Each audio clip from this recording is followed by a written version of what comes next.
pasteur. Bonsoir. Comment allez-vous? Ça va bien par sa grâce. Ça s'est bien passé votre journée? Ça se passe bien. Surtout que l'ennemi voulait nous faire retarder un peu pour le début de ce programme, mais il a échoué lamentablement. Lamentablement. Tu es resté connecté. Amen. Et donc, je bénis le nom du Seigneur pour tous ceux qui sont connectés. Vous avez choisi vraiment la bonne part. Amen. Aujourd'hui, on va parler d'un très très bon sujet parmi les paraboles de Jésus. Amen. Oui, ce soir, le Seigneur nous a conduits dans une parabole particulière. Et je pense qu'aujourd'hui, le Seigneur veut aussi nous amener à comprendre cela différemment. On a souvent utilisé ça même comme voilà, un proverbe populaire. Mais aujourd'hui, nous voulons entendre le Seigneur lui-même nous dire ce qu'il veut véritablement dire à son peuple au travers de cette parabole. Alors, je vais inviter nos bien-aimés, d'où que vous soyez connectés, d'ouvrir les Bibles. Alors, nous sommes dans l'évangile de Jésus-Christ, selon Luc, au chapitre 5. Et notre parabole commence à partir du verset 36. Donc, nous allons d'abord lire la parabole et après, on verra comment le Seigneur nous conduira. Donc, moi, je suis dans la version de la Bible Second 21. Nous lisons dans le nom de notre Seigneur Jésus. Vas-y. Donc, Luc chapitre 5, à partir du verset 36 jusqu'au verset 39. Il leur dit aussi une parabole. Personne ne déchire un morceau de tissu d'un habit neuf pour le mettre à un vieil habit. Sinon, il déchire l'habit neuf et les morceaux qu'il en a pris n'est pas assorti avec le vieux. Et personne ne met du vin nouveau dans de vieilles outres. Sinon, le vin nouveau fait éclater les outres. Il coule et les outres sont perdues. Mais il faut mettre le vin nouveau dans des outres neuves. Et les deux se conservent. Et aussitôt, après avoir bu du vin vieux, personne ne veut du nouveau.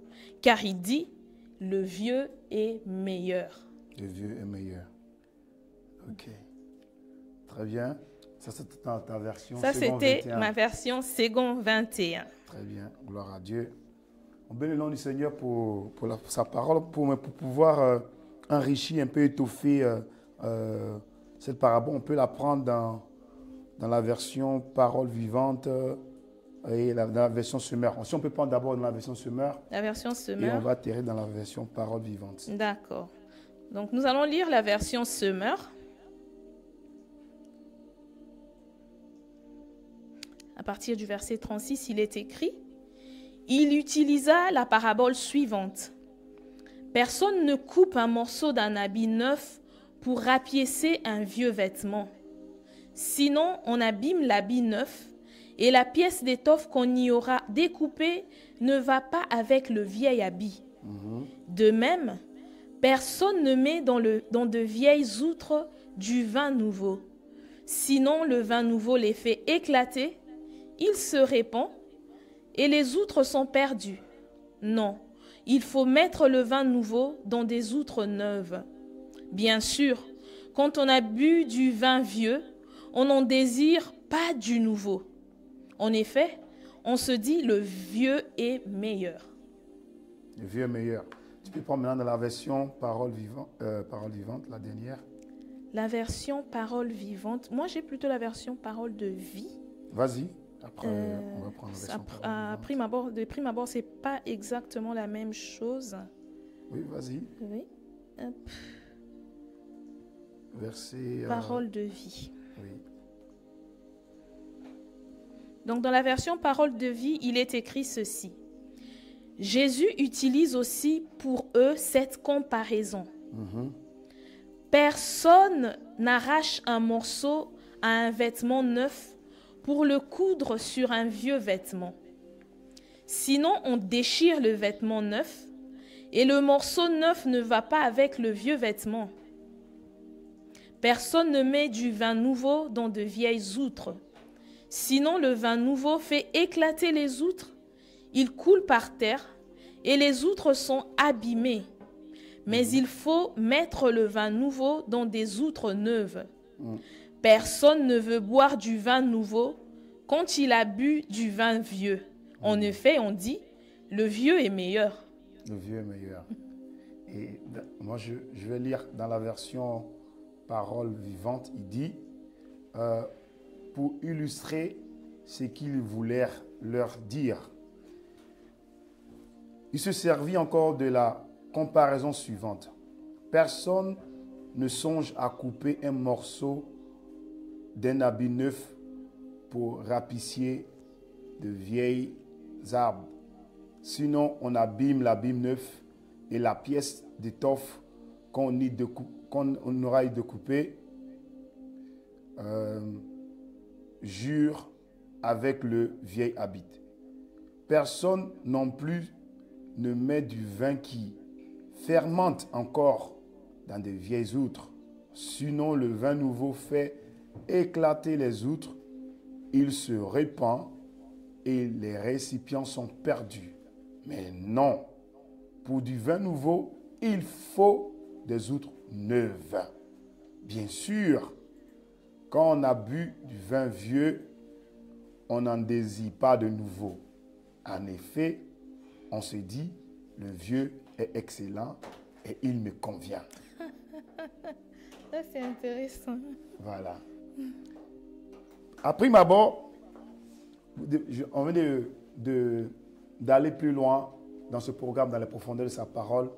J'ai envie de juste... Il y a quelqu'un qui me fatigue là. Je ne sais pas, moi je suis en réunion. Voilà. Et à prime abord, dans les profondeurs de sa parole, nous devons comprendre que il est important de savoir méditer la parole. Il est important de comprendre la parole avec un angle de vue spirituel. Amen. OK? Et donc, ce que nous sommes en train de faire là, on n'est pas en train de chercher à démontrer qu'on connaît la parole. Non, ce n'est pas ça l'intention. Vraiment, l'intention, c'est qu'à ce que le Saint-Esprit nous éclaire Amen. par sa parole. Amen. Et pour aborder la parole, pour pouvoir la prendre dans un angle convenable, il faut le mettre dans son contexte. Et la personne habilitée pour nous mettre dans le contexte, c'est le Saint-Esprit. Jésus a dit, quand le Saint-Esprit viendra, il vous rappellera ce que je vous ai dit. Il sera l'Esprit de vérité, il sera le consolateur, il vous enseignera. Et donc, quand on aborde la parole de Dieu, il est important de l'aborder avec un angle spirituel. Vous me suivez? Amen. Et pour aborder la parole de Dieu avec un angle spirituel, il faut avoir d'abord une disposition spirituelle. Ça veut dire qu'il faut aborder la parole, pas avec la conscience, pas avec les pensées, mais avec le cœur. C'est avec le cœur. Donc, lorsqu'on veut méditer la parole, il faut la méditer avec un cœur ouvert. Et un cœur ouvert, c'est un cœur qui est neutre, pas avec préjugés. Amen. C'est là que la parole, vous allez avoir de concordance, vous aurez la capacité de pouvoir comprendre ce que le Seigneur veut donner dans sa parole aujourd'hui. Parce que la Bible dit, il nous donne le pain quotidien. Amen. Le pain d'aujourd'hui. Amen. Amen. Non, je voulais juste appuyer ce point-là, que ce n'est pas juste pour démontrer. Non. Nous voulons aborder ce sujet avec une perspective spirituelle. Amen. Et donc avec une disposition spirituelle, afin que le Saint-Esprit vienne nous éclairer, vienne ouvrir nos yeux, afin que nous puissions recevoir le dépôt qu'il a prévu que nous puissions recevoir ce soir. Amen. Et c'est ça ma prière pour toi, et que ça soit ton partage au nom de Jésus. Amen. Donc pour revenir dans la parole, la parabole ici que nous venons de lire, il faut le mettre dans le contexte. Le contexte, on peut le répartir un peu plus haut, en amont, Oui. à partir du verset 27. Exactement. Et à partir du verset 25, nous dit qu'après cela, Jésus sortit. 27. Oui. Après cela, Jésus sortit et il vit un publicain nommé Lévi, qui est devenu Matthieu, nommé Lévi, assis au lieu des péages, et il lui dit, suis-moi. Verset 28. Et laissant tout, il se leva et le suivit. Lévi lui donna un grand festin. Donc comprenez que Lévi ici lui a donné un grand festin lorsque Jésus allait manger allait manger chez ce publicain. Oui. Et c'est suite à cela qu'il y a eu un événement. Il y a eu quelque chose qui s'est passé. Qu'on peut le voir maintenant dans le verset 33. Tu peux le lire. Exactement. Donc le verset 33 nous dit, « Ils lui dirent, pourquoi les disciples de Jean, tout comme ceux des pharisiens, jeûnent-ils fréquemment et font-ils des prières, tandis que les tiens mangent et boivent ?» Qui lui dit? Qui lui a dit ça? Donc pour connaître cela, nous devons rebondir beaucoup plus haut. Voilà, il s'agit, verset 30. Voilà, les pharisiens et, Voilà. et leurs spécialistes de la loi murmurèrent et dirent à ses disciples, « Pourquoi mangez-vous et buvez-vous avec les collecteurs d'impôts et les pécheurs ?» Voilà. Vous voyez, voilà comment est venue la parabole ouais. du vin nouveau. Donc, il est important de comprendre pourquoi Jésus aborde un sujet. Et pour pouvoir bien le comprendre, il faut le mettre dans le contexte. Exactement. Sans quoi on va tirer un texte hors du contexte et puis on parle dans toutes sortes de... Dans tous les sens. Dans tous les sens. Et ce n'est pas ce que le Seigneur nous demande de faire, en fait. Exactement. Et donc, il faut toujours qu'on médite la parole, le met dans le contexte. Et j'ai toujours dit que le Seigneur ne démarre jamais avec une parabole. Non. Il prend une parabole par rapport à une circonstance, par rapport à un message. Et l'observation que j'ai eu à faire au niveau de les paraboles, oui, c'est que le Seigneur, toujours, on entend le continu, hein, mais jusqu'à présent, toutes les paraboles qu'on a eues n'ont pas été l'initiative venant du Seigneur. Ça a été la réaction des disciples, des pharisiens. Ou des gens qui étaient autour de lui. Et donc, Jésus utilise les paraboles pour encoder un message crypté. Un message spirituel. Exactement. Afin que ceux qui entendent n'entendent pas, ceux qui ont les oreilles n'entendent pas, et que ce soit seulement pour ceux qui ont le cœur disposé, qui puissent comprendre le message. En même temps, il véhicule le message dans le public. Voilà pourquoi il parle des paraboles. Exact. Vous voyez? Donc, il explique un mystère caché par des paraboles en donnant un récit court pour expliquer quelque chose. Vous voyez? En même temps, pour répondre aux accusateurs. Et nous pouvons dire aussi que si on peut faire un peu un lien avec la dernière fois, oui, on est quasiment dans la même situation, oui, où les pharisiens, hier, c'était qu'ils se sont moqués carrément de Jésus. Ils se sont moqués carrément de Jésus. Et dans cette situation, ils sont en train de murmurer. Ils sont en train de murmurer. Parce que Jésus est en train de manger et de boire avec des publicains. Et dans d'autres versions, pasteur, il est même écrit qu'il est en train de manger avec les publicains et des pécheurs notoires. Oui. Selon les pharisiens et les docteurs de la loi. C'est-à-dire des pécheurs reconnus. Voilà. Parce que rappelez-vous que le contexte de Lévi, qui est dit Matthieu ici, le contexte de Lévi, c'est que c'est un collecteur d'impôts. Et mais il collectait l'impôt de qui? Il collectait l'impôt des Juifs. Pour des Romains. Voilà. Donc il n'était pas aimé. Il n'était pas du tout aimé. Il n'était pas apprécié. Il était le moins aimé de tous. Comme on a dit, c'est la dernière personne avec qui il faut manger. Pas lui là. Tout le monde oui, mais pas lui. Et lui-même aussi, il s'est payé au travers oui, mais la preuve en est, il a fait un grand festin. Lévi donna un grand festin. On ne peut pas donner un grand festin si tu n'as pas d'argent. On n'a pas les moyens. Et donc, le fait d'avoir fait un grand festin, c'est avec l'argent de collecte d'impôts des Juifs. Et donc, ce gars-là qui vient nous escroquer en guillemets, et toi, Jésus, qui dit que tu es le Fils de Dieu, tu te retrouves là-bas. Quelqu'un qui est en train de prier même que le Seigneur, que Dieu fasse grâce, cette injustice. Il vient d'abord prendre possession de nos territoires. Il nous impose des taxes romaines chez nous. On est esclaves chez nous. Et toi, tu peux manger avec eux à l'étape de la nourriture qu'ils ont pris de l'argent que nous avons, qu'ils nous ont retiré. Sachant que le texte mentionne aussi que beaucoup de collecteurs d'impôts et d'autres personnes étaient à table. Ben oui, c'était pas juste la famille de Lévi. C'était pas juste Lévi. C'était tous les collecteurs d'impôts de la région qui se sont retrouvés. Ben, si Jésus vient manger chez toi, nous on vient. Vous voyez? Donc, voyez la scène.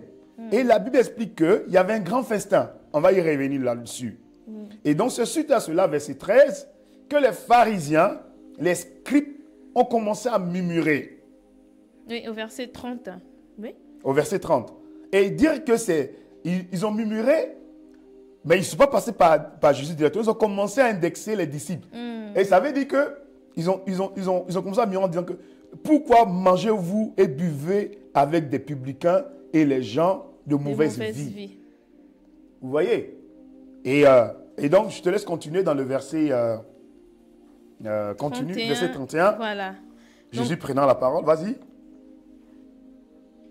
Voilà, ils ont murmuré et Jésus prit la parole et leur dit, ce ne sont pas les gens en bonne santé qui ont besoin de médecins, oui, mais les malades. Oui. Je ne suis pas venu appeler des justes, mais des pécheurs à changer d'attitude. Alléluia.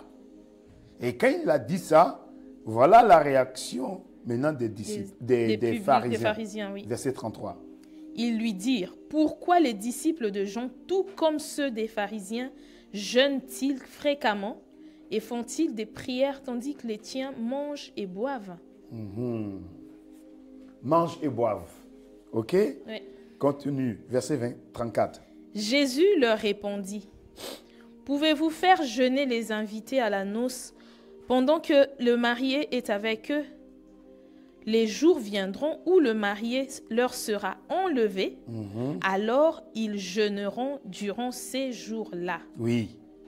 Et 36, et on va s'arrêter et on va expliquer. Il leur dit aussi une parabole. Voilà. Et donc, c'est suite à la seconde réaction des disciples, des pharisiens, et que, parce que Jésus a expliqué que, premièrement,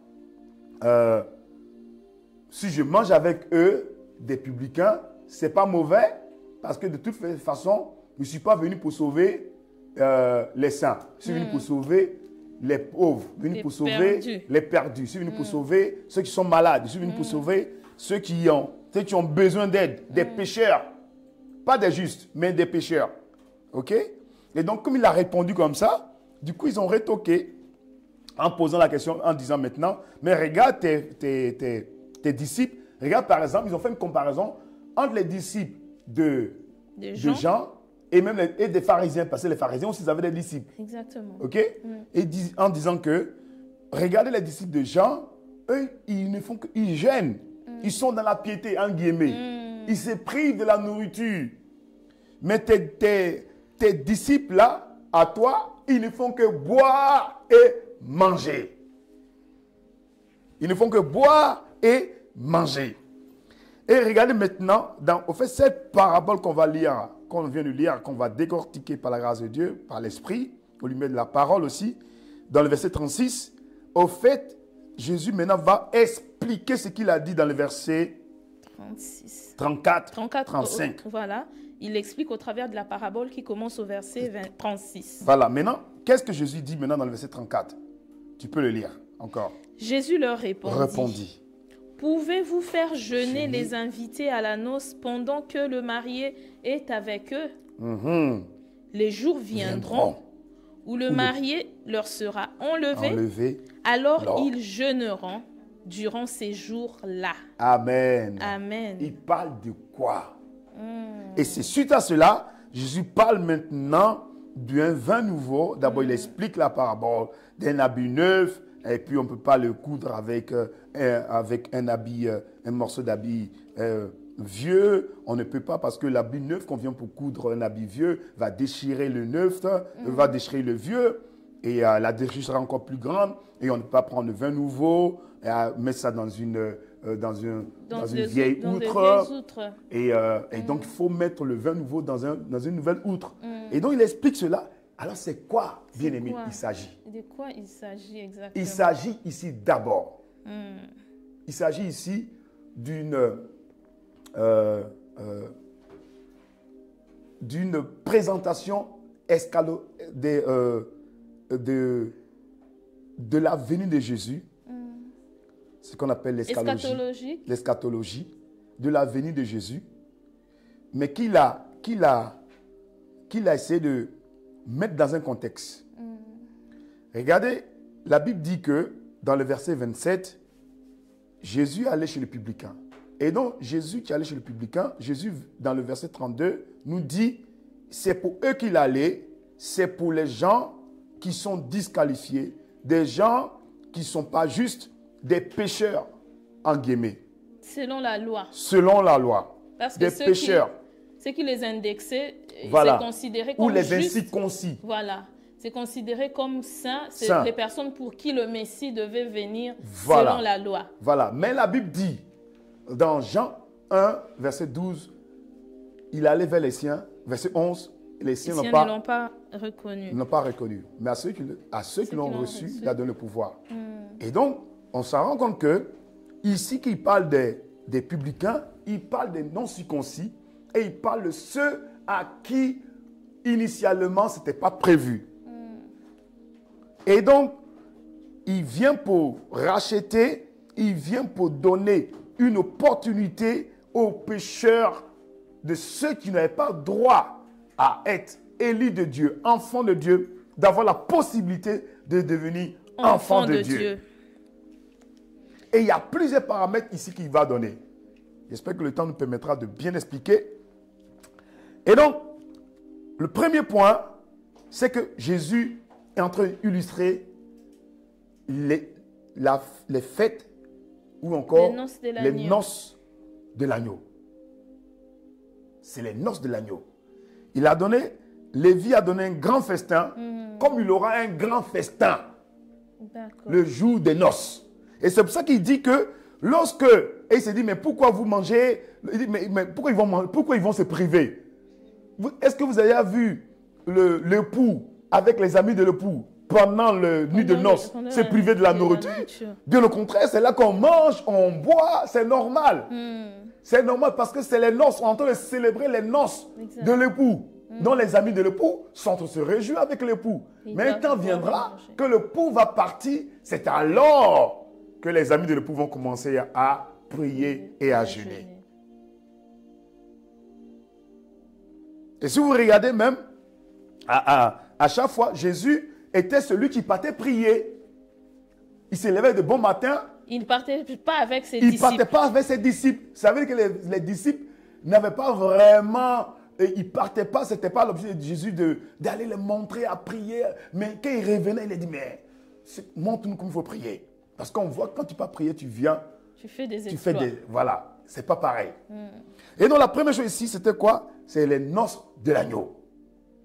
Oui, pasteur. En parlant des noces de l'agneau, je bénis le Seigneur parce que même pendant que je méditais ça, je n'avais pas encore compris ça de cette manière-là.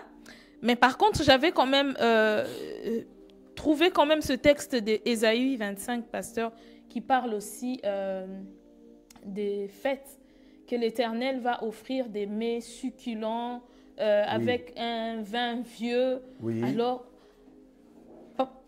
moi, je voudrais quand même qu'on puisse mettre la part de choses en ce qui concerne le vin nouveau et le vieux vin. On va y revenir. On n'est pas encore arrivé là. Là, tu es en train de pousser le bouchon un peu trop loin, le bouchon du vin un peu haut. Voilà. On va y revenir. Donne-moi quelques minutes. D'accord. On va arriver là-bas. Mais on veut comprendre d'abord que c'est les noces de l'agneau. Amen. OK? Amen. Que le Seigneur donne l'opportunité aux disqualifiés d'être qualifiés, aux rejetés d'être acceptés. OK? Amen. Et donc, lorsque on est en train de célébrer les noces, c'est un moment de réjouissance. C'est un moment de festivité. C'est on peut l'appeler, c'est un jubilé. OK? Et la Bible explique dans Ésaïe chapitre 9, au verset 1er, il dit que l'Éternel ne règne pas toujours, que lorsque il enverra sa lumière resplendira, et les peuples des pays qui va rassembler son peuple, et ça sera comme le jour d'un partage du butin, le jour d'une grande fête, une festivité, et il aura une joie. Car le joug qui pesait, le bâton qui opprimait, la veille qui frappait a été Et brisée. oui. On peut lire ça, pasteur, si vous voulez. Hein. Vas-y. Le peuple qui marchait dans les ténèbres a vu une grande lumière sur ceux qui habitaient le pays de l'ombre de la mort. Une lumière a brillé. C'est ça.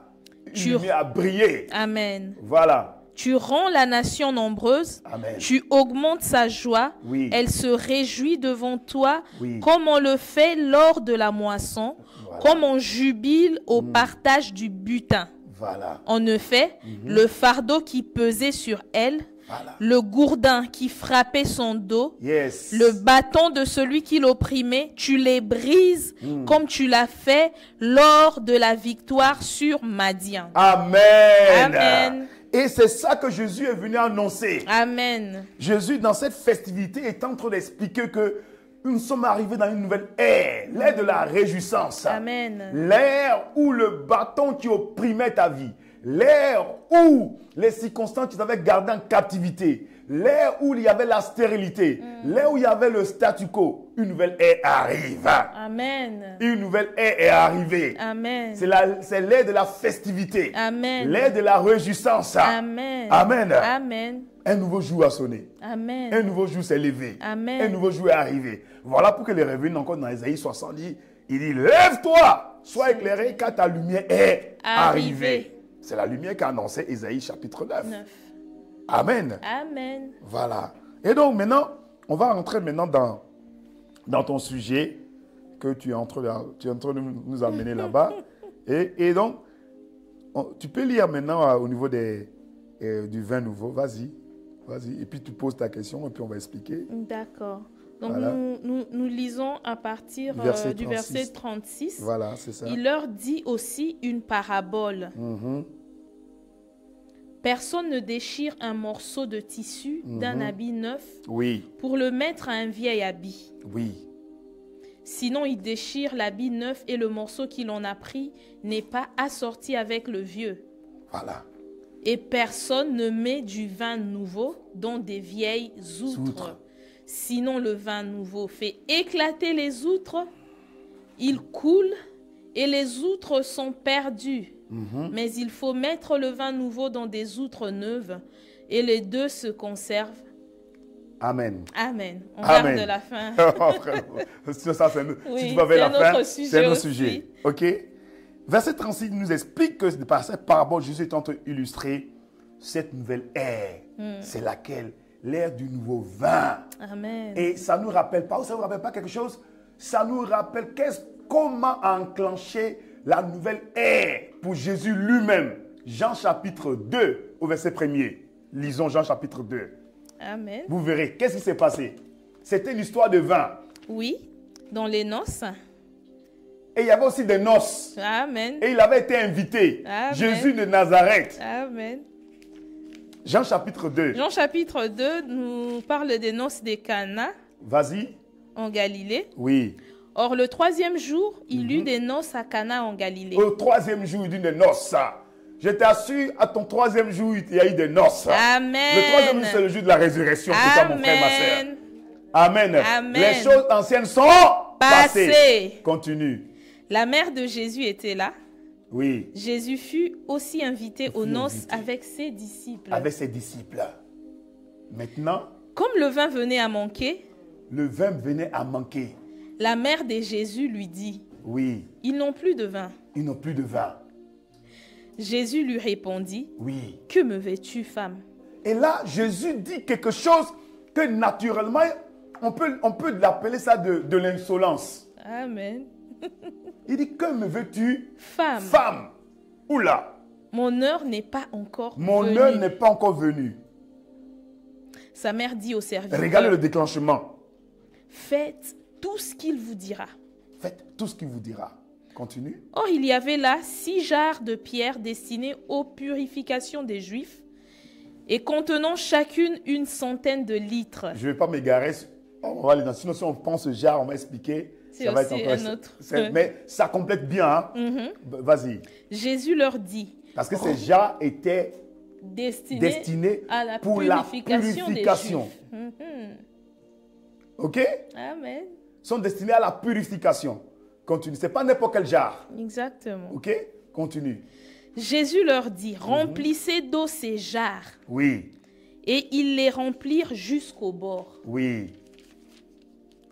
Puisez maintenant, leur dit-il, et apportez-en à l'organisateur du repas. Très bien. Et ils lui en apportèrent. L'organisateur du repas goûta l'eau changée en vin, Alléluia. ne sachant pas d'où venait ce vin, tandis que les serviteurs qui avaient puisé l'eau le savaient bien. Oui. Il appela le marié et lui dit, « Tout homme sert d'abord le bon vin, puis le moins bon après qu'on s'est enivré. Mais toi, tu as gardé le bon vin jusqu'à présent. » Tel fut à Cana en Galilée le premier des signes miraculeux que fit Jésus. Alléluia. Amen. Vous voyez, c'est une histoire de vin. Donc, dans ce passage qu'on vient de lire de Jean chapitre 2, a été le cas pour déclencher la dimension de Jésus par rapport à sa mission. Jésus était là encore, mais il n'y avait pas de signes, pas de miracles qui l'accompagnaient, qui étaient avec lui. Mais suite au changement d'eau en vin, a déclenché le miracle de Jésus. Jésus est entré dans l'ère de la grâce et de la faveur et de la multiplication. Et c'est dans cette ère-là qui a été le cas de Jésus et aussi ton cas, mon frère, ma soeur. Amen. Ce vin nouveau, c'est le vin de grâce. Amen. Le vin nouveau, c'est le vin de la manifestation de l'amour de Dieu. C'est un vin nouveau de la présence de Dieu. Amen. Jésus était fils de Dieu. Mais tant qu'il n'est pas encore changé l'eau en vin, la présence de Dieu n'était pas manifeste. Il était avec ses disciples, mais il n'y avait rien. Donc le vin nouveau présente aussi la manifestation d'une nouvelle dimension de la présence de Dieu. Amen. Ok? Amen. Troisièmement, le vin nouveau, qui par rapport à Jean chapitre 2 qu'on vient de lire, démontre encore la manifestation d'un nouveau vin de la dimension de la puissance de Dieu pour changer l'eau en vin. Changer l'eau en vin. Et la purification, ces jarres, les 6 jarres, c'était les jarres utilisés pour la purification. Et la Bible dit que tous ont été, la Bible explique que tous ont péché, ont été dépourvus de la gloire de Dieu. Mais la Bible annonce dans Jean 3,16 que Dieu a tant aimé le monde qu'il a donné son Fils unique afin que quiconque croit en lui ne périsse pas mais puisse avoir la vie éternelle. Et donc ce vase-là, c'était le vin pour envoyer le vin de purification, le vin de la manifestation de l'amour de Dieu. Amen. C'est le vin de la manifestation de l'amour de Dieu. Et donc, ce qui s'est passé avec les publicains, non, avec les publicains qui étaient en train de fêter avec Jésus, et les pharisiens qui sont venus se plaindre en disant, mais pourquoi? Et puis Jésus, maintenant, illustre cela en disant que, dans le verset 35, il dit, l'époux, verset 34, il dit, l'époux, il a répondu, pouvez-vous faire jeûner l'ami de l'époux pendant que l'époux est avec eux? Le jour viendra où l'époux le sera enlevé, alors ils jeûneront et ça sera ce jour-là. Et donc il illustre cela avec ces paraboles de ce vin nouveau. Ce vin nouveau, c'est que l'époux qui était parti est revenu maintenant. Amen. Amen. La déconnexion qui était faite, elle est reconnectée maintenant. Selon 1 Corinthiens, chapitre 2 Corinthiens, chapitre 5, verset 17. Il dit, si quelqu'un crée, c'est une nouvelle création, les choses anciennes sont passées. Toutes choses viennent de Dieu, qui nous a réconciliés. Voilà pourquoi qu'une âme est sauvée, la Bible déclare qu'il y a une festivité. Au fait, il y a déjà une pré-célébration des noces de l'agneau. Amen. Parce que accepter Jésus, c'est un mariage spirituel. Amen. Je te donne mon cœur, je te donne mon âme. Hein? Je te donne ma vie. Amen. Je t'appartiens. Ce n'est plus moi qui vis, c'est toi qui vis en moi. Et il rentre dans une communion qu'on appelle une communion avec le Seigneur, l'Esprit. Une communion d'amour, de se connaître. Seigneur, je t'aime. Tu n'avais jamais dit ça à d'autres personnes, mais tu peux dire, Seigneur, je t'aime. Alléluia. Et il te dit, il t'aime aussi, il t'a aimé, il t'aime. Et tu dis, Seigneur, merci pour ton amour. Amen. Et tu n'avais pas l'amour, tu commences à ressentir l'amour, même si tu n'es pas encore marié. Amen. Alléluia. Amen. Et cet amour est plus vrai que l'amour du mariage. Amen. Amen. Cet amour-là est inconditionnel. Amen. Voilà pourquoi il a dit dans Romains chapitre 8, il dit, qu'est-ce qui peut nous séparer de cet amour? Amen. C'est les tribulations, les hauteurs, les choses anciennes, les anges, les choses à venir. Rien ne peut nous séparer de l'amour de Dieu.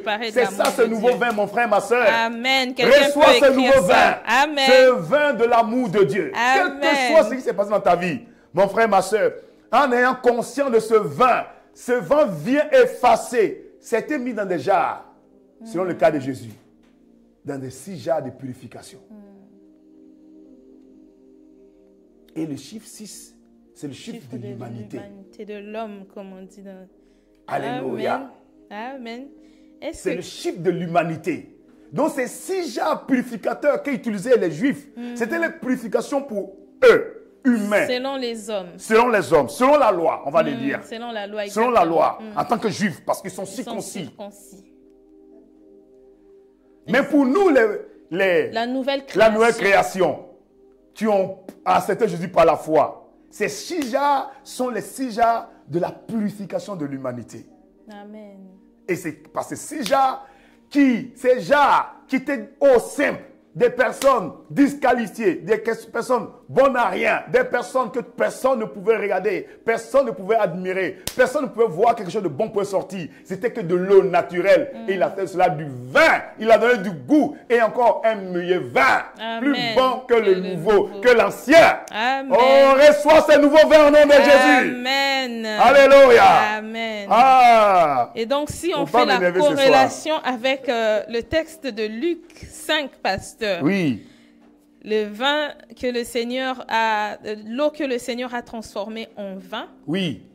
Et maintenant, dans le contexte de la parabole du vin nouveau. Oui. Comment pourrons-nous faire le lien, pasteur, entre ces 2 textes encore, pour pouvoir annoncer cette dimension où il dit qu'on ne peut pas mettre du vin nouveau dans des vieilles outres. Voilà. Qu'est-ce qu'il est en train de dire? Il expliquait quoi? Il expliquait que les Juifs, ils avaient un vin, qu'on appelle un vieux vin. Voilà. Ce vieux vin, c'est le vin de la loi. Et on ne peut pas mélanger le vin de la loi avec le vin de la grâce. Qu'est-ce qui va se passer? Le vin de la grâce, qui est un nouveau vin, va déchirer, va faire éclater les outres, les vases. Les outres. Est-ce qu'il ne s'agit pas là, pasteur, parce que quand on essaye de regarder dans la manière de conserver le vin, si nous revenons dans le naturel. Dans le naturel, les vin, vases, avant on n'avait pas de bouteilles. Voilà. Gloire à Dieu, maintenant nous on a tous cette possibilité de pouvoir. Voilà. Okay. Mais dans le temps? Dans le temps, on prenait les peaux d'animaux. Oui. Et on traitait les peaux d'animaux et on y mettait du vin. Bon, d'abord, ce n'était pas le vin, on mettait du raisin pressé, du jus du raisin pressé. Et donc, les deux, ça créait de la fermentation. Mais la fermentation, c'est la cohabitation entre la peau de l'animal qui a reçu ce jus pressé de raisin, de vigne, va commencer à se fermenter. Parce qu'au fait, c'est comme une décomposition de la peau, mais comme c'est quelque chose de sucré, ça va commencer à fermenter. Pour produire de l'alcool. Et donc les deux vont fermenter ensemble. Et cet échange, ce mélange, ce contact avec la peau va créer, et la chaleur, les conditions dans lesquelles elles sont mises, va créer une fermentation. Et donc, ça va faire que qu'est-ce qui va se passer? La peau va grossir. Elle mûrit ensemble avec le vin. Avec le vin. Voilà. De telle sorte qu'on peut les utiliser qu'une seule fois. Après avoir utilisé ce vin-là, on ne peut pas mettre un nouveau vin dedans parce qu'il a déjà fait fermenter. Donc il a déjà fait grossir le sac, la peau de l'animal qui avait reçu ce vin. Donc pour avoir un autre vin, il faut un nouveau. Voilà pourquoi il dit, on ne peut pas mettre un nouveau vin dans une vieille outre. Parce que le nouveau vin va faire exploser la vieille outre parce qu'elle était déjà étirée. Elle est devenue rigide. Elle est déjà étirée. Et donc si on lui met un nouveau vin, elle va Forcer, la faire exploser, ce et que ça Jésus a va dit. exploser. Elle va s'écarter. Elle va éclater. Et qu'est-ce qui va se passer? Le vin nouveau va se rompre. Va se perdre. Va se perdre. Vous voyez? Et qu'est-ce qu'il est en train de dire par rapport à cette parabole? Le vin nouveau va se perdre. C'est quoi? Lorsque tu vis, tu as accepté Jésus comme Seigneur. Tu as accepté Jésus. Suis-moi, mon frère et ma soeur. Amen. Lorsque tu as accepté Jésus comme Seigneur, c'est le vin nouveau, mon frère. Amen. Mais si tu prends ce vin nouveau et tu vas la faire vivre dans l'ancienne manière de vivre, dans l'ancienne attitude de vivre, le vin nouveau va faire exploser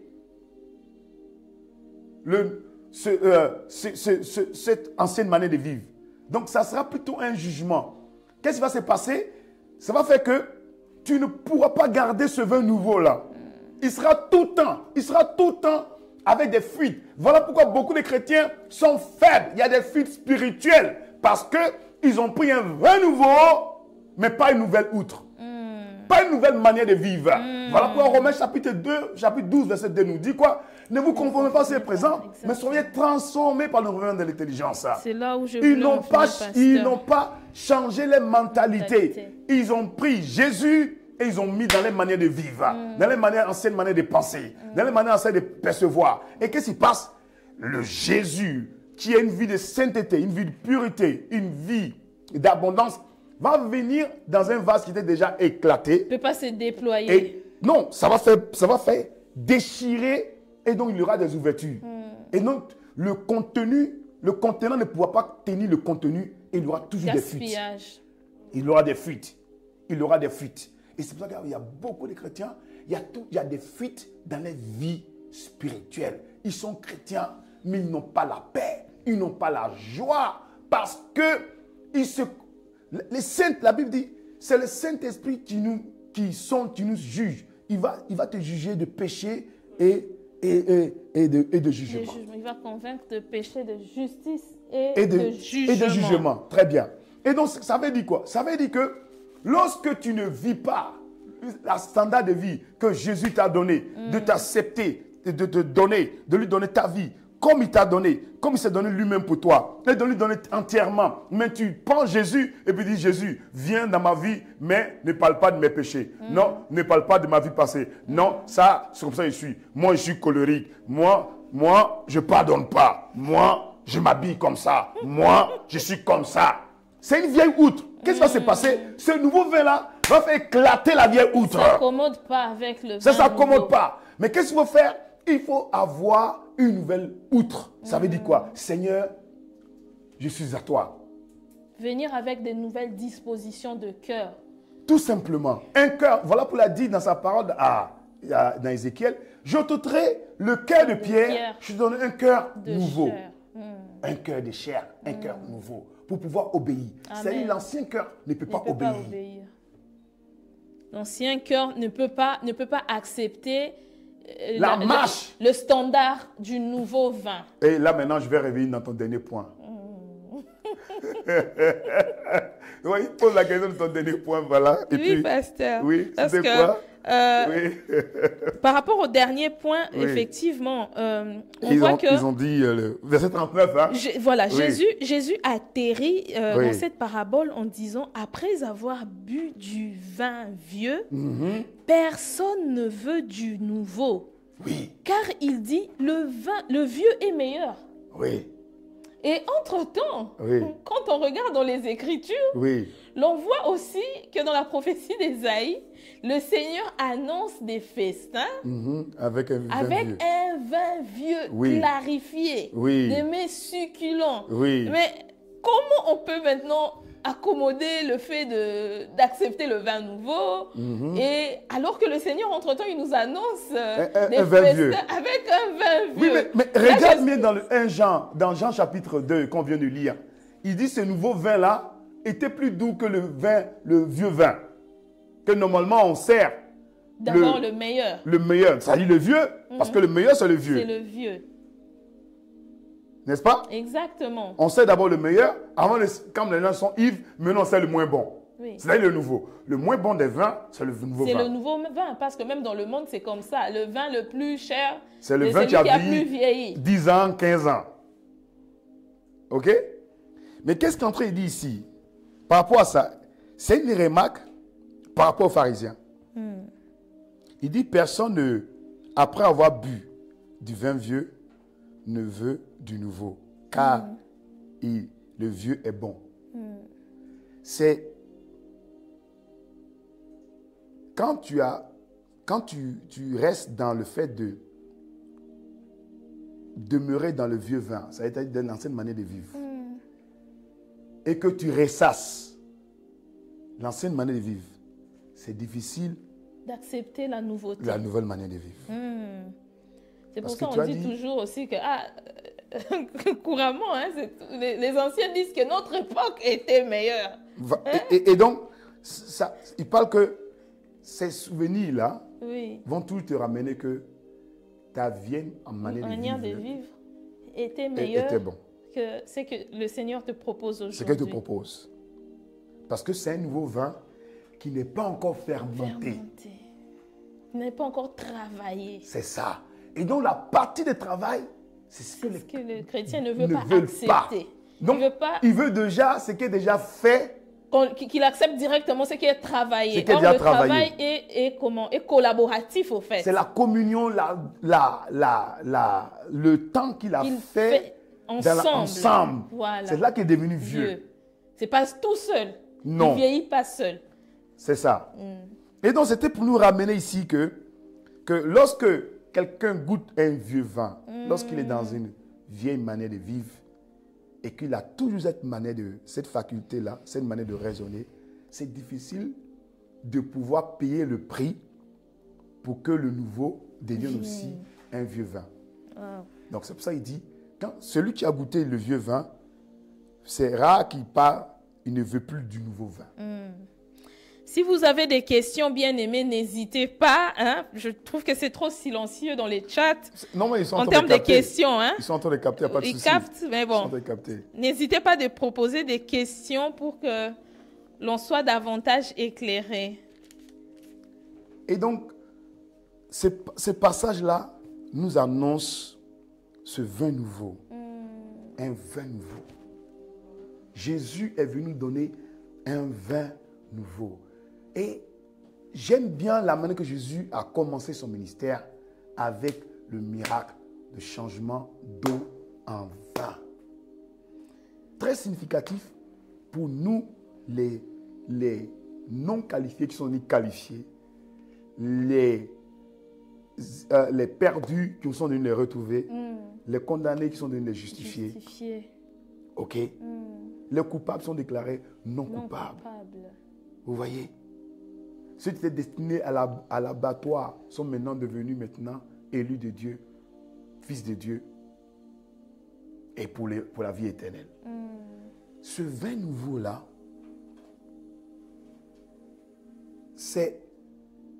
il n'a pas dit l'eau nouveau, du vin. Le vin, c'est quoi? On n'a pas abordé ce point. Je crois que c'est l'apôtre Paul dit encore dans Éphésiens. Oui, effectivement. Ne soyez pas ivres. Je crois Éphésiens chapitre 6. Éphésiens 5. Nous sommes dans Éphésiens 5, je crois le verset 18. Si je ne me trompe pas. Oui, 18. 5, 18. Il dit, ne soyez pas ivres. De vin. De vin. C'est de la débauche.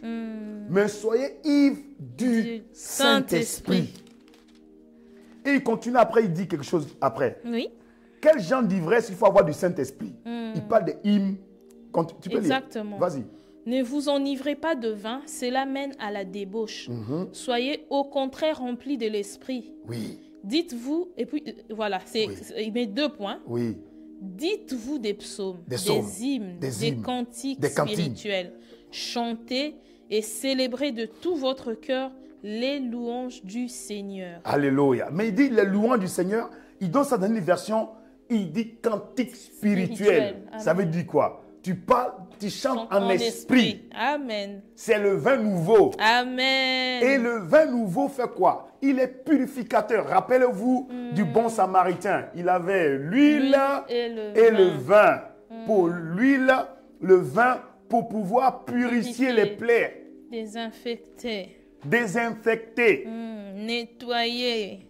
Et donc tu as besoin du vin nouveau dans ta bouche. Amen. Pour que ta vieille manière de vivre puisse quitter. Et puis soit purifiée. Amen. Et qu'elle soit sanctifiée. Et qu'elle soit en accord avec la nouvelle manière de vivre qui est le nouveau vin. Amen. Amen. Est-ce que vous me suivez? Amen. Est-ce que vous me suivez? Amen. Non, vous qui êtes là-bas, je ne vois pas. Mettez les cœurs, mettez les cœurs, mettez les cœurs. Mettez les cœurs. Mettez les cœurs si Alléluia. vous êtes d'accord avec la parole. C'est ce vin-là. Et donc, il dit, ne vous enivrez pas du vin littéraire, vin qu'on connaît au supermarché, mais soyez ivres du Saint-Esprit. C'est comment? C'est-à-dire, soyez ivres avec des hymnes spirituels. Riaparo Shamara, Amen. le Pradadabo Shanana, l'Italamaro. C'est ce que Anne avait donné comme la figure lorsque le matin, après avoir prié, elle n'avait plus les mots pour prier. Et puis, sa bouche tente de murmurer. Et puis, le serviteur dit, mais toi, déjà, 9h du matin, tu es déjà ivre. Elle dit, non, ce n'est pas ivre. Ivre de la parole. Amen. Alléluia. Amen. Amen. Oui, mettez les cœurs, mettez les cœurs, mettez les cœurs. Alléluia. Amen. Non, Amen. Soyez ivres du Saint-Esprit. Et le Saint-Esprit, qu'est-ce qu'il vient faire? Il te saisit, la Bible dit, Actes chapitre 1, verset, où vous recevez une puissance. Lorsque le Saint-Esprit viendra sur vous, et quand le Saint-Esprit vient sur toi, des langues de feu. Amen. Des langues de feu. C'est saisi de vos langues. Amen. Wow. Et rend ce vin-là, ce vin, en guillemets, ce nouveau vin, comme un vieux vin. Il est doux. Amen. Alléluia. Amen. Il est sucré. Amen. Il a de la saveur. C'est vrai qu'il était nouveau de manière naturelle, puisqu'on a pris de l'eau, on l'a mis en vin. Mais là, quand tu le goûtes, quand tu goûtes le vin du Saint-Esprit, tu dis, mais waouh, c'est mieux que l'ancien vin. Amen. Alléluia. Amen. Alléluia. Gloire au Seigneur. C'est ce nouveau vin que le Seigneur nous a donné. Le vin de sa présence. Amen. Le vin de son amour. L'amour en largeur, on a déjà parlé de ça. L'amour en longueur. L'amour en hauteur. L'amour en profondeur. Est-ce que vous me suivez? Le vin de sa présence.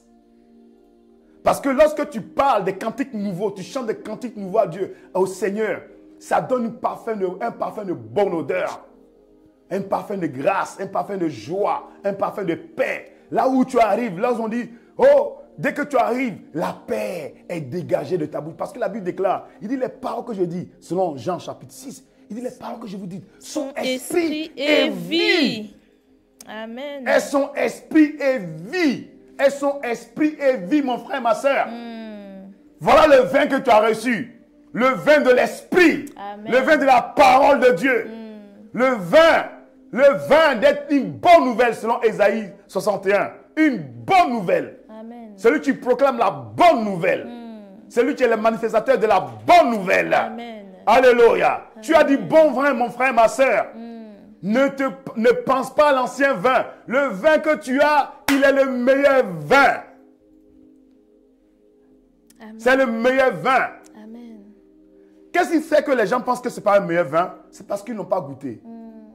Aïe, aïe, aïe, aïe, aïe, aïe, aïe. Vous voulez qu'on rentre là-bas encore? C'est parce qu'ils n'ont pas goûté.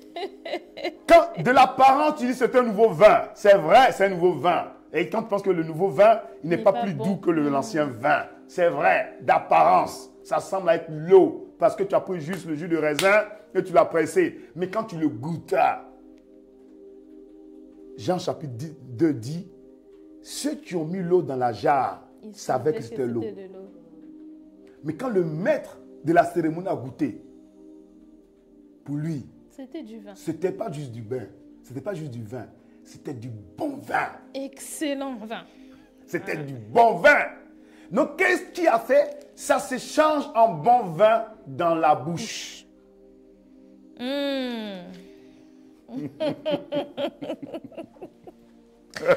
Alléluia. C'est dans la bouche que ça se change, ça se transforme en bon vin. Ose juste parler de la parole. Ose juste annoncer la parole. Ose juste attester la parole. Ose juste témoigner la parole. Même si ta situation était une situation de chaotique, le bon vin que tu mets dans ta bouche, qui semble être comme l'eau, va devenir un vin Amen. de première catégorie. Un excellent vin. Comment y parvenir, pasteur? Ah, bien entré dans les clés. Il faut. La Bible dit, selon Romains 5, c'est 5, hein? Combien encore? C'est quoi la parole? Ouais, 5. Que or l'esprit de ton point, l'amour de Dieu était dans le cœur par le Saint-Esprit tu été donné. L'amour de Dieu était répandu. C'est ce vin-là qui était répandu dans ton cœur. Ce vin-là. Vous savez, le vin vient faire quoi? Enlever la culpabilité. Qu'est-ce que la culpabilité? La Bible dit, approchez-nous avec assurance devant le trône de la grâce. Lorsque le diable vient te dire, oh, ta bouche sent mauvais, oh, tu n'as pas le droit, tu as péché hier. La Bible déclare, cette fois le juste tombe, cette fois le juste se relève, parce qu'il est justifié, pas par la loi, mais par la grâce de Dieu, en croyant en Jésus-Christ. Et donc, qu'est-ce qui se passe? Lorsqu'il y a une condamnation, le sang de Jésus a parlé pour toi. Et lorsque tu viens devant le sang de Jésus, tu viens devant le trône de la grâce,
les challenges que tu as traversés, quelles que soient les épreuves, le vin du sang de Jésus, le vin de la parole de Dieu a la capacité de purifier, de restaurer. Amen.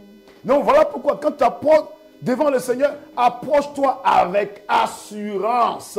Avec assurance à cause du vin nouveau que tu as. Tu as un vin nouveau. Tu as du vin. Amen. Tu as compris? Tu as du vin. Tu as du vin. Amen. Et alors que nous rentrons pasteur, dans 2 jours, nous allons commencer le marathon. Exactement. Des 21 jours de jeûne, de prière, de supplication qui nous amène à atterrir en cette fin d'année. Oui. Qu'est-ce qu'on peut encore dire à quelqu'un qui, peut-être qui nous a appris en cours de route par rapport à cette parabole du vin nouveau? Et à la lecture du texte, c'est vrai qu'on peut vite conclure que oui, bon, vaut mieux le vieux que le nouveau. Or, le nouveau est appelé aussi à vieillir, au fait. Voilà. Parce que le but du vin nouveau que le Seigneur nous donne, ce n'est pas qu'il reste un vin nouveau tel que nous l'avons reçu, mais qu'à force de s'accommoder, à force que nous accommodons l'esprit, nous laissons l'esprit prendre le contrôle, diriger tous les aspects de nos vies, ben ce vin... Au fait, c'est pas ça. Il est nouveau parce que tu ne l'as pas encore goûté. Ok. Le nouveau vin, c'est le vin du changement. Amen. L'être humain a toujours peur du changement. C'est pour ça qu'il aime sa zone de confort. Amen. Tu vois? C'est pour ça que les gens aiment les zones de confort. C'est la peur de l'inconnu. Mais une fois que tu le goûtes, tu n'as pas besoin du temps. c'est plus bon que l'ancien vin. Il est meilleur que l'ancien vin. Ose juste Jésus et tu verras. Amen. Oh, ce changement de perception de ce que tu crois que tu es et de prendre la perception que Jésus a à ton égard. Il a dit que tu es son ouvrage, selon Éphésiens, qu'il a préparé d'avance. Tu es son ouvrage et il a préparé des bonnes œuvres afin que tu les pratiques. Et pour enchérir ce que vous dites, pasteur, David nous le dit dans le psaume 34, le verset 9, il nous dit « Goûtez et voyez combien est bon les seigneurs. » Alléluia. Goûtez et voyez combien est bon le vin du Seigneur. Amen. Goûte et tu verras. Viens et vois. Teste et tu attesteras. Et il dit, heureux l'homme qui cherche refuge en lui. Heureux l'homme qui cherche le refuge en qui? En Jésus. Amen. Si tu cherches ton refuge en Jésus, assurément, à coup sûr, tu le trouves. Car Amen. Le Seigneur est un refuge. Amen. Est une forte tour. C'est ce que nous dit la Bible.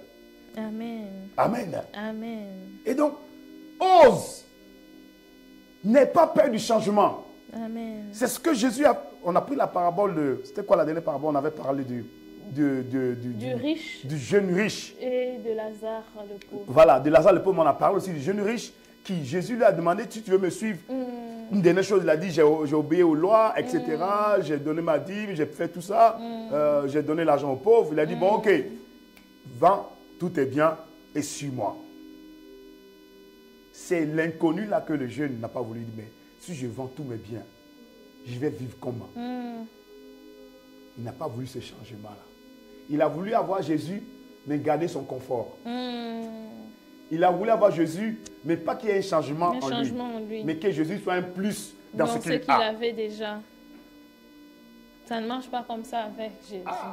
C'est pour ça que beaucoup de chrétiens n'arrivent pas à expérimenter la nouvelle dimension, la dimension de rencontrer Dieu, la dimension du réma, la dimension de la connexion, la dimension de puissance, la dimension de la guérison, à cause de ce point-là.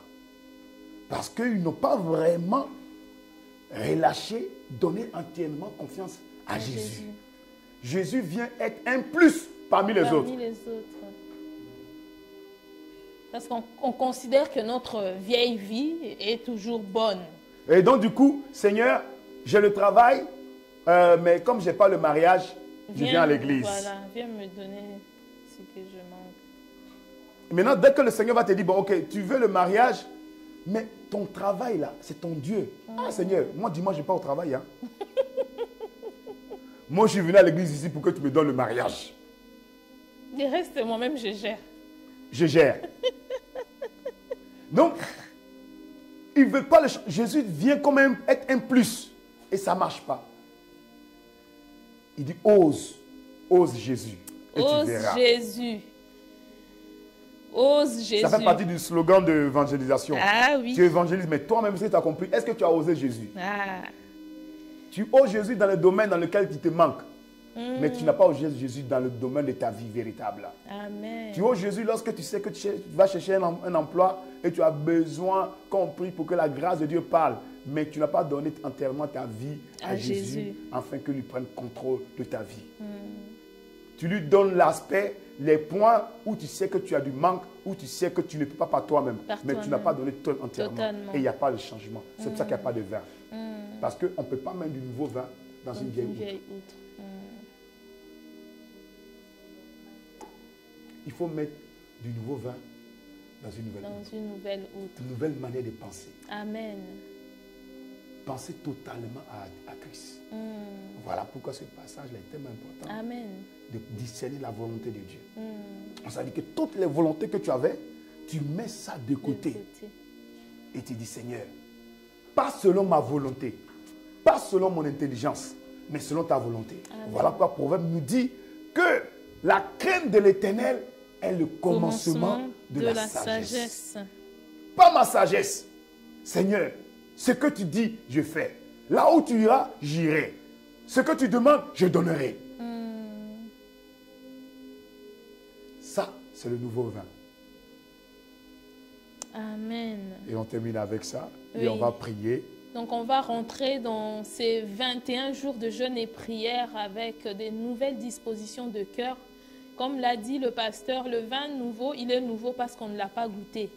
Mais dès qu'on le goûte, on constate combien est bon le Seigneur. Il est bon de lui faire confiance. Il est bon de nous attendre à lui durant ces 21 jours. Non pas seulement dans les domaines où nous avons des challenges, mais que toute notre vie soit à lui.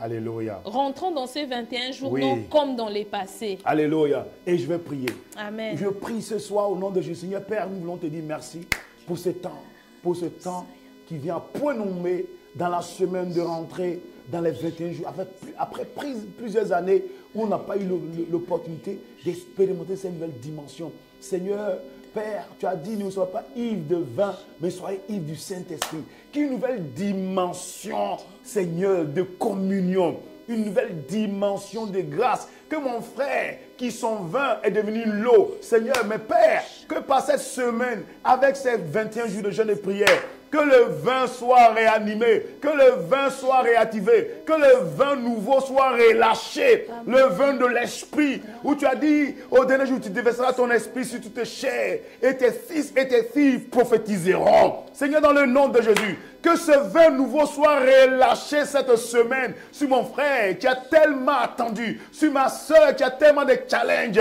Père, il nous faut l'onction. Et tu as dit, ne soyez pas ivres, Seigneur, de autre chose, mais soyez ivres de l'onction de l'esprit. Seigneur, oh le Seigneur, c'est l'esprit. Et là où est l'esprit, Seigneur, c'est la liberté. Père, que ce soit mon frère, ma soeur, là où il est, qu'il reçoit ce nouveau vin, là où il y avait l'assouplissement, qu'un nouveau vin de la méditation, de la parole soit manifesté. Qu'un nouveau vin, Seigneur, de la communion avec toi soit manifesté. Qu'un nouveau vin de sainteté, de marcher, Seigneur, Père, car tu as dit déjà vous êtes purs par la parole que je vous ai annoncée. De marcher dans la sainteté, de marcher dans l'intégrité, de marcher, Seigneur, dans l'humilité. Père, que ce vin soit relâché. Seigneur, change nos eaux en vin. Change notre eau en vin. Tu as dit, voilà le signe de ceux qui ont cru en toi. Seigneur, que des miracles, que des signes nous accompagnent, car le monde attend avec un ardent désir. Ceux qui ont le vin dans la bouche, ceux qui ont la parole dans la bouche. Seigneur, dans le nom de Jésus, Père, ce soir, relève une génération. Père, relève des hommes et des femmes. Au nom de Jésus, qui reçoivent ce vin cette semaine. Que Père, dans ces 21 jours, que mon frère et ma soeur rentrent. Que ce soit 21 jours de rencontre. Un 21 jours d'un vin nouveau. Un vin nouveau. Qu'un vin nouveau soit relâché dans le nom de Jésus. Là où il y avait l'assouplissement, par ce vin nouveau, que l'eau devienne vin. Que le vin soit remis, un vin nouveau, une communion nouvelle, Seigneur, une profondeur nouvelle, soit relâchée au nom de Jésus. Père, une consécration nouvelle, soit manifestée dans le nom de Jésus. Père, nous te rendons grâce pour d'avoir concocté ce programme, d'avoir concocté, Seigneur, d'avoir choisi ce calendrier, choisi cette thématique et surtout choisi ces paraboles qui t'ont à point nommé pour nous préparer, Seigneur, pour les noces dans cette fin d'année. Seigneur, nous avons entendu pendant plusieurs années les 21, Seigneur, les 21 jours que nous avons fait avec l'apôtre, ton serviteur, à cause de la grâce, qu'un vin nouveau soit relâché, un vin d'adiès, un vin de zèle, un vin de consécration, un vin d'excellence, un vin de créativité, un vin de sainteté, un vin de puissance. Père, nous te faisons confiance. Père, merci pour ta grâce. Merci pour ta présence au milieu de nous. Nous te rendons toute la gloire. Nous savons que, Seigneur, tu as changé notre eau en vin. Seigneur, il n'y a plus de tiédeur, il n'y a plus de nonchalance, il n'y a plus de paresse, car un vin nouveau, une soif nouvelle. Comme tu as dit, Seigneur, dans la parole dans Zacharie, que tu vas enlever, tu vas donner une soif, une faim et la faim de la parole, une soif et la faim de la présence de Dieu, une soif et la faim, Seigneur, de la consécration pour toi, au nom de Jésus. Père, nous te rendons grâce pour la grâce que tu nous as accordée, pour cette saison de grâce, cette saison de ce vin nouveau, que mon frère et ma soeur terminent en force, qu'à la fin d'une chose, vaut mieux ce commencement. Quelqu'un qui avait mal commencé cette année, m'accorde ce bloc de ce mois de novembre et de décembre, en un seul bloc, il termine en force, il termine en force, il termine en triomphe, il termine en victoire, avec ce vin nouveau qui vient remettre de l'ordre, qui vient redonner le dynamisme, qui vient donner la ferveur, qui vient donner les ailes, et les ailes de la main du Seigneur nous dévorent. Oh, cette année, tout s'écrit gloire, et ta lumière, ta gloire sera visible au milieu des ténèbres en cette fin d'année. Au nom de Jésus, nous avons ainsi prié, et nous te rendons toute la gloire. Au nom de Jésus-Christ, quelqu'un me dit Amen. Nous pouvons acclamer le Seigneur. Amen. Alléluia. Mets les cœurs, mets les cœurs, mets les cœurs. Si tu as reçu, mettons les cœurs, les cœurs, les cœurs. On acclame le Seigneur. Je peux voir les cœurs. Alléluia. Oui, mettons les cœurs. On acclame le Seigneur. Tu as reçu ce vin nouveau. Alléluia. Là où tu étais lourd, tu reçois le vin nouveau. Si le vin naturel donne, enlève le froid. Oh, je t'assure, mon frère, le froid, il est parti. Le froid spirituel que tu avais. Si le vin enlève le froid naturel, ton froid spirituel est parti au nom de Jésus. Amen. L'ardiesse est manifestée au nom de Jésus. Le zèle est manifesté au nom de Jésus. L'audace est manifestée au nom de Jésus. Là où tu avais capitulé, là où tu avais abandonné le chemin, tu repars sur les rails de la volonté du Père au nom de Jésus. Tu reprends la marche, tu te relèves. Oh, l'Esprit rentre en toi comme il est rentré en Ézéchiel et tu te tiens sur tes pieds et le Seigneur te parle étant les pieds arrêtés. Tu n'es plus couché, tu es debout, tu t'es levé à cause de ce nouveau vin. Wow. Alléluia. Ah, gloire à Jésus pour le nouveau vin. Amen. Ah, on acclame le Seigneur. Ça va déménager ce week-end. Ça va déménager maintenant. Alléluia. Je pense que nous rentrons dans les 21 jours avec vraiment un zèle nouveau. Parce que le vin nouveau est déjà là. Yes, le vin nouveau est déjà là, mon frère, ma soeur. C'est là. Ne laisse pas l'ennemi venir avec des pensées contraires pour te dire que ah non, c'est compliqué. Le vin nouveau. Et le Seigneur nous a fait grâce déjà. Nous a fait grâce le dimanche en nous préparant sur le mindset, sur les pensées. Car les pensées, c'est le code d'accès à nos trésors de notre cœur. Maintenant que tu as verrouillé, maintenant que tu as remis le code, tu as mis un nouveau code indécryptible.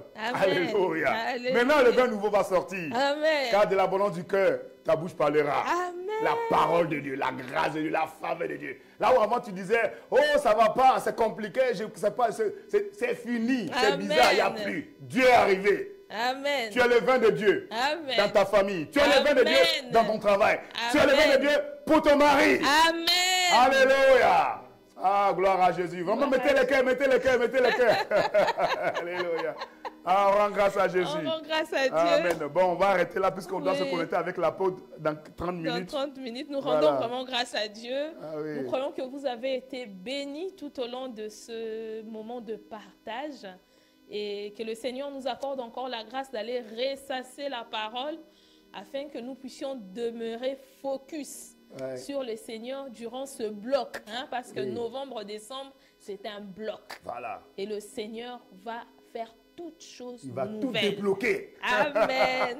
C'est un bloc pour tous les déblocages. Amen. Déblocage de mariage. Déblocage de santé, déblocage de travail, déblocage de percée, déblocage administratif. Amen. Alléluia.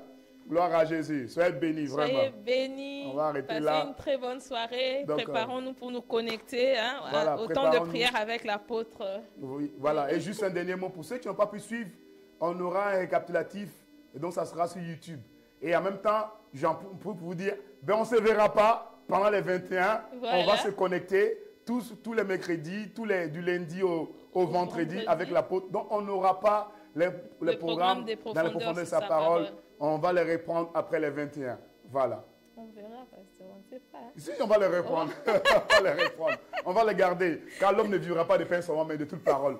On ne va pas laisser Noël ni 31 nous empêcher de méditer la parole de Dieu. Amen. Amen. Ah oui. On va garder la parole. Oui, on va garder. Pas de pause, c'est facile. Vous devez manger la parole.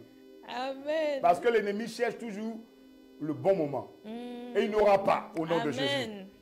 Amen. Amen. Voilà.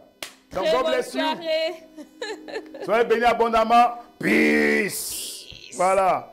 Peace. Soyez bénis.